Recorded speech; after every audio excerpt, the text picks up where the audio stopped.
Et tu vois, tu tombes en plus dans le cliché du mauvais goût, Mickaël. Ça gagne un peu d'argent, ça prend la grosse tête, ça part habiter à Dubaï, ça achète un Urus, ça va fumer des chichas, ça va faire des donuts en GT3 de location dans le désert. Putain, mais c'est trop le cliché. Mais essaye au moins d'avoir un peu de goût.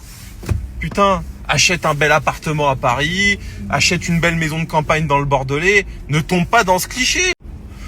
Donc voilà, je n'ai rien à envier à ta réussite.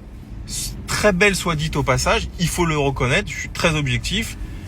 Mais voilà, et quant au sujet du fond, qui est est-ce que tu as volé les parts de ton frère, j'ai ma petite idée, vous avez votre petite idée.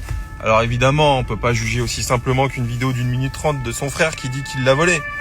Mais oui, je pense sincèrement que tu as volé les parts de ton frère. Après, est-ce que ton frère aurait pu développer le réseau comme tu l'as fait? Ça, c'est une autre histoire. Maintenant, il faut revenir à la racine. Et moi, je sais très bien et voilà. Et je vais pas tomber dans ce truc. Hier, tu vois, j'étais un peu en colère. Hier, je me suis dit, tiens, je vais appeler Teddy Ledoux, je vais appeler Florent Barboteau. Je vais leur donner l'exposition pour qu'ils puissent expliquer leur histoire, tu vois. Mais bon, je vais pas tomber là-dedans. C'est même pas mon combat, j'en ai rien à faire, tu vois. Mais il n'y a pas de fumée sans feu, on le sait. Il n'y a pas de fumée sans feu et il y a toujours un fond de vérité, tu vois.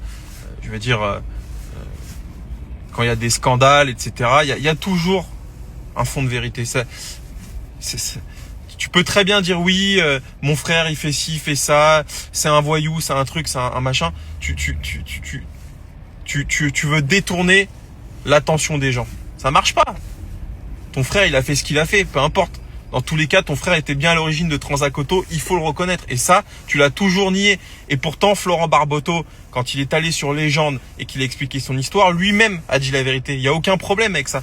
Mais juste, sois honnête. Bon, enfin bref, c'était ma réponse. Elle est peut-être décevante parce qu'elle n'est pas aussi